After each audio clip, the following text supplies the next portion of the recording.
a Playlyst original.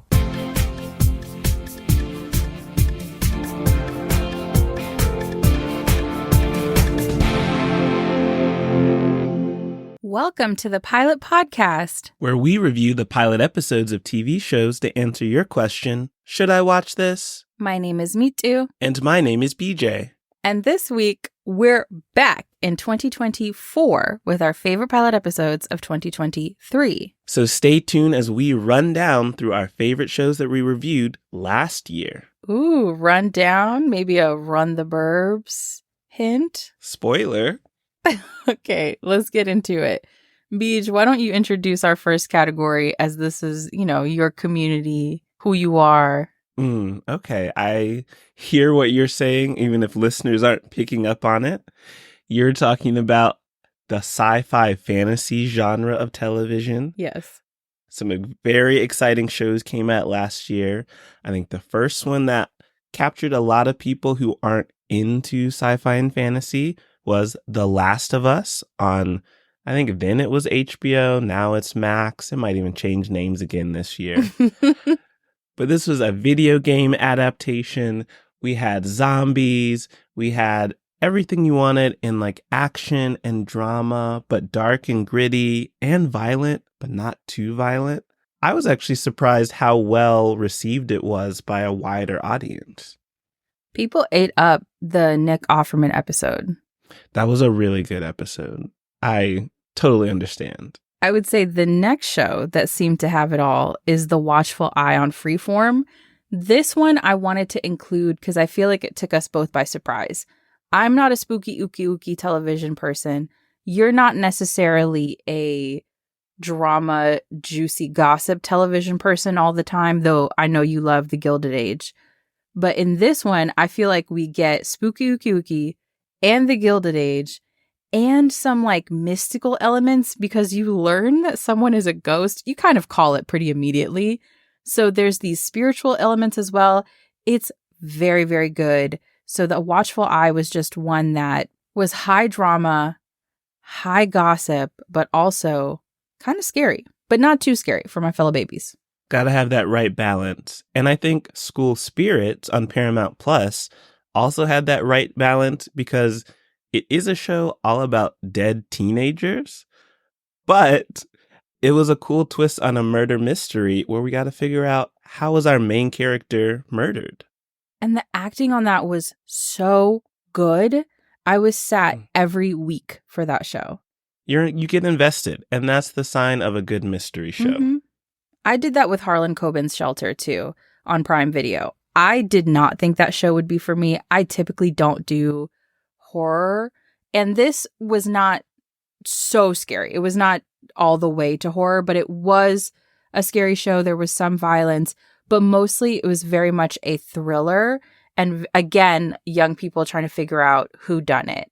And it just was really, really engrossing, and unfortunately was canceled after one season, but I would still recommend it because I know we typically talk about pilots, but the ending was set up in like a pretty satisfying way. So they could have done more and you feel pretty good about how it wraps. That's always good, having a nice conclusion on a show. Ahsoka on Disney Plus definitely left a lot of things open if you get to the end of that miniseries. But it is part of the Star Wars franchise. It's part of the Mandalorian universe. And I think they did a really cool job of adapting this animated character into live action and essentially continuing a very cult favorite show, but giving it broader appeal. Because I didn't know much about Ahsoka and her crew, but now I do care about them. Okay, come on, developing care. Speaking of adapting animation for live action, we got to do that with One Piece on Netflix. I know this is a really beloved anime property. I live with a very big One Piece fan, and I feel like it satisfied the people new to the story, me, and the people who love One Piece, nerds like my partner and you. I think that when a show hits that stride between like broad appeal and still satisfying the audiences who love it, I think that's a really like magical place to hit because it's hard. Someone's going to be upset somewhere. And what I really loved about One Piece was that it was just so bright and fantastical and fun. And the clothing and the hair and the setting, it just like every part of it tells a story. It was really good. Speaking of telling stories, how about we switch to your favorite genre of television where people are telling it all? I love mess, messy hive, clock in. Now we're going to do favorite reality shows. And I want to kick off with one that BJ and I don't necessarily ethically agree with. Yeah, I couldn't continue watching it, even though it is a good show. I kept watching it, but kind of felt bad and still do. Jury Duty on Freevee was fantastic. So they basically Truman showed this man who thought he was on a reality show about an actual jury and he is witnessing a trial. But in reality, the courthouse, everybody in it, the whole jury box, everybody's an actor except for him. Every single person, including James Marsden, who's playing a actor version of James Marsden. And they couldn't have found a more lovely person to do this to. So I think they just really, really lucked out with the guy. I'm sure they did very intense casting for this, but he just was the ultimate roll with the punches person. I don't think anyone should ever do this again, but it's really good. And when you see how he interacts with everyone, you just feel such care for him. And they try to do right by him in the end. You know, this is not exactly a spoiler, but they give him some money and stuff. It doesn't make up for altering his sense of reality, but it's pretty good.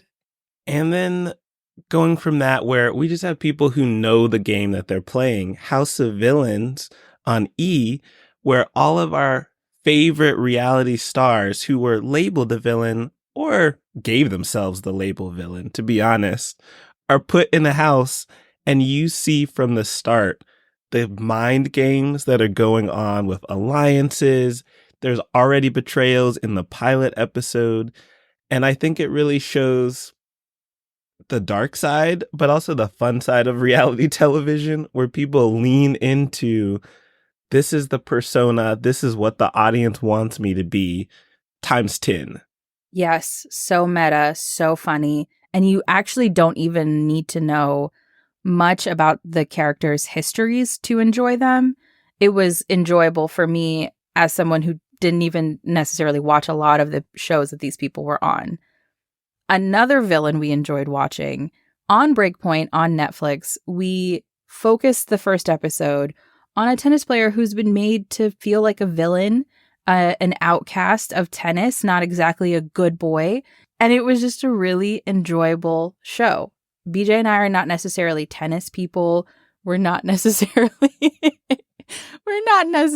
sports folks. So I know when a sports show really pulls us in, it must be good. And I know that Tennis Hive liked it. So again, it almost feels like One Piece, where Tennis Hive enjoys it. And then we, as not Tennis Hive, really, really enjoyed learning about tennis and about the players that they highlighted. That's the key to a show. You want to bring in new audiences. I mean, that's the key to a financially successful show, bringing in new audiences. And in our next category, which is Mitu's Hive, really that's the name of the category, a lot of these shows brought me in despite her expecting me never wanting to laugh at a comedy or enjoy a drama. And a great example of that is Run the Burbs, a Canadian sitcom on the CW. It was a beautiful story about a family. The pilot episode was fun, where they're having a neighborhood block party. And what I think this show does really well in the sitcom genre is giving the parents and the children their own storyline, so everyone feels involved and you're invested, and everything also tied together well in the end. So it's like a nice complete package. We also loved Class of '07 on Prime Video, and actually got to interview one of the actors from the show, Sarah Kerndia.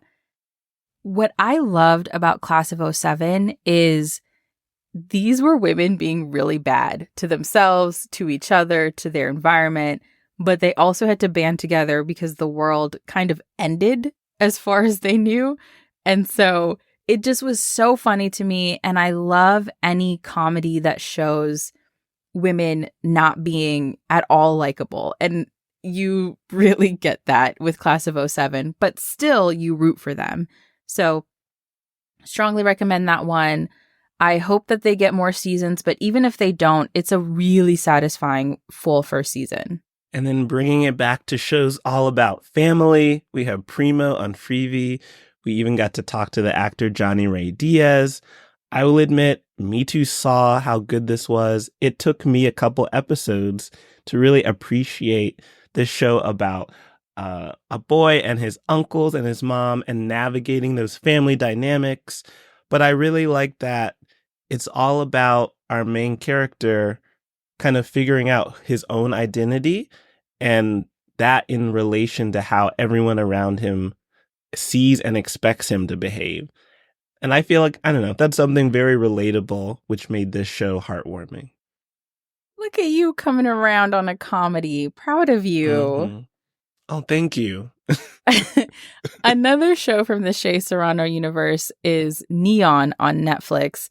It's about an aspiring reggaeton artist and his friends helping him along the way, as well as some folks in the industry that he comes across. And for this one, I really liked the comedy. I really loved the relationship between the friends, because if you've listened to even one episode of this podcast before, I have probably said my favorite thing to watch is any studies of friendship, comedy, or drama. And the music is fire. It is so good. And through the whole pilot episode, you will be laughing, your heart will be warmed, and you will be bopping along. Well, our next show, you're not going to be bopping along, but it is fun. The Artful Dodger on Hulu, a drama, I think is really cool because it's kind of a period piece. It's following up on Oliver Twist with some characters you may know. And we're seeing surgery in its early days where you do what you can and you couldn't always even put people unconscious yet. I think it was a very compelling story, especially when you have a main character who has a questionable background and people from his past are coming back, and that might shake things up. Yeah, I'm not even period piece hive, and that one got me. It was so good. Another period piece, or really more epic, that we loved was Black Cake on Hulu. This one spans basically a woman's life. She leaves a note for her young adult kids, and basically they learn that the name that they know for their mom is not her name. Her background is not the background that they believe. And even her history and her family, there's just more to the story. And so you see her journey from growing up on the islands, coming to the UK, and then later to the US. And it just was such a stunning first episode. There's some shows where you can tell, like, okay, you're trying to be an epic, like maybe take one less sweeping shot of wherever you are. In this one, it truly engrosses you into the worlds. And I just wanted to know everything possible about our lead and her history and what she did to survive. It was just a fantastic show. And it's not often that BJ and I both agree on a show like this, and we both loved it. Like, I'm not typically a very dramatic person, and you're not typically also not typically a dramatic person. Yeah, sometimes you like dramas, but not always. And in this case, we both just fell in love. It was very cinematic. Yeah, an epic drama that brought us in. And then let's go to an epic K-drama, Bargain, on Paramount Plus. This one sucked us in, not because of a compelling lead with a history, but because of this dark world that they set up so well, of this hotel where people are coming in to buy organs from a living person. And then let's just say there's a big plot twist at the end where things are going to be very rough for everybody at that hotel. So much happened, but it wasn't overwhelming. That's the sign of, I think, a good drama where you can get this huge story, but you don't feel like it was too much. Instead, you're like, well, now what happens next? Yes, for a very bloody, scary show, I was in because I didn't mean to laugh when you mentioned organ donation, but I feel like I have to explain Not myself. donation. Yeah, that's true. Excuse me. Unwilling organ selling is that it's a dark comedy. And I really surprised myself watching this show because it made me laugh a few times. So, yes, bargain on Paramount Plus. Y'all are doing the thing. Our next category is shows that warm your heart. I love a family television show. I love an animated show. I love a show that's for kids. I am very much that adult who enjoys that content. And I think we had some big standouts this year. First up, Moon Girl and Devil Dinosaur on Disney Plus. Also, at the time of this recording, season 2 trailer just came out. We're getting more Moon Girl. And I think this was really fun, especially for me as a Marvel fan, because Moon Girl is this like quirky character who has a giant dinosaur that she got from another dimension. And in the comics, they can even like telepathically talk to each other. But here, Devil is very smart. And it's just fun to see this young black girl become a superhero and invent all of her own gadgets. She has her best friend who's like her PR social media manager. And then she's also hiding everything from her family. So I just loved it. And I think it is for everyone, like all ages, everyone in the family can enjoy the show. Another show that feels like it's for all ages with a very precocious black girl leading the charge is Young Love on Max. It's a continuation of the Oscar-winning animated short Hair Love, and it's about a family where the mom was sick and now she is better. And so she's figuring out her place back in the home as a person who can contribute more, feeling better. And it's about her husband or partner aspiring to be a musician. And it's about their daughter just treating every single day like an adventure with her pet as kind of her sidekick. And there's just so much heart and humor on this show. And even with heavy topics, I think some things that comedies and family shows do really well is find the heart and the light in them. And Young Love really does that. And it's just beautiful storytelling and so funny and has just an outstanding voice cast. Truly, they recruited stars for it. Same for Moon Girl and Devil Dinosaur. And then our final favorite family show of 2023 is Frog and Toad on Apple TV Plus. Mitu mentioned that she loves shows about friendship, and this show is literally just about the friendship between Frog and Toad, based off the famous children's book series. And I think what is so charming is that it's a pretty simple show, short episodes, but it's so pure, innocent, light, but also magical. Just two friends eating cookies, waiting for mail. Just simple, fun, and beautiful. That was one of my favorite pilots of last year. Truly, like, in the top. I mean, I know that that's what we're listing right now, but I would say, like, top of the top. I mean, it hits all of the marks you like in a show. Mm-hmm. And it's very soothing. And our next category is things that surprised us, some surprise hits. For me, one is a throwback. It's Once Upon a Time, then on ABC, now available on Hulu. This is a show, of course, you know, the history of this is up for question, but BJ did gatekeep this from me. It's typically not a genre I watch of this fantasy world. I don't necessarily always like stories about children's stories made adult, but in this one, it is so compelling. It was such a good pilot, such tight storytelling to introduce both a past world and a current world and the fight for both, and a ton of characters and a ton of their fairy tale alter egos. It was just a really well done pilot, and I am excited to watch more of it. I'm glad you're catching up. I enjoyed it. I already watched it, and it was great. I know that you loved it. I also am surprised that I loved Obliterated on Netflix. That shocked me that you loved it so much. Stunned me. I'm still stunned, but I powered through that show. I got into it. It still has some humor that's not my style, but that didn't deter me. The rest was worth it. I love seeing this team drunk and high off of drugs trying to save Las Vegas. You know what? You do love mess at the end of the day.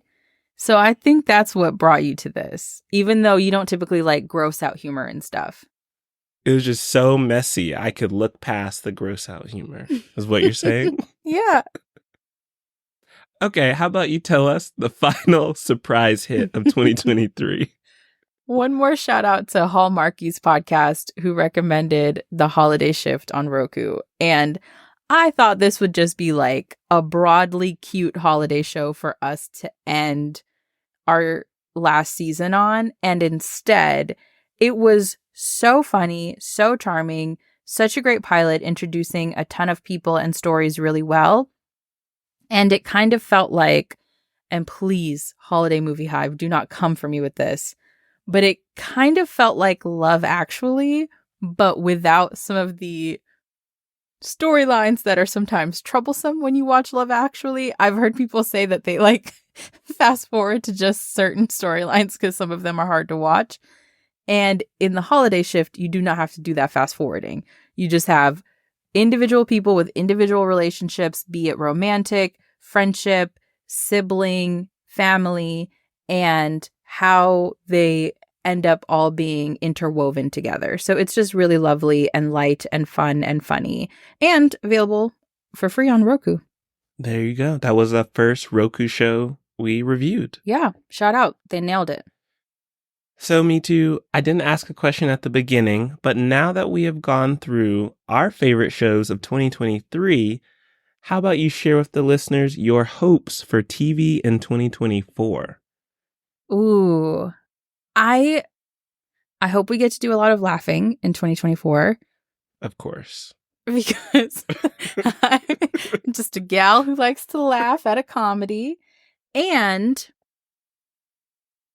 I'm very curious about what a post-actor and writer strike storytelling landscape looks like, because a lot of the issues that came up were people who wanted to make stories for all different kinds of people and backgrounds.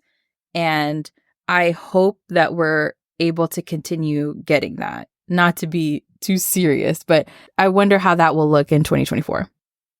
I like that. That's a good one. How about you? This is tough because there are already shows where I'm looking forward to another season. But in terms of new shows, I think I'm really interested in seeing what's going to go on with like the sci-fi fantasy adaptation landscape. I think The Last of Us might be, and One Piece might be setting up some new trends where these big streaming services and studios are going to try and bring in more popular media into live action. I think The Last Airbender is coming back again this year as well. Ooh. So let's see if they are successful. Come on, nerds. If you want to check out any of our reviews for the shows we mentioned this episode, you can find them on our website at thepilotpodcast.com, or you can listen to them on your favorite podcast platform. You can also follow us on Instagram, TikTok, and Twitter at The Pilot Pod, and you can send thoughts, feelings, show recommendations, because every other week we do a show recommended by you, our wonderful listeners, to askthepilotpodcast@gmail.com. Thanks for listening. Bye.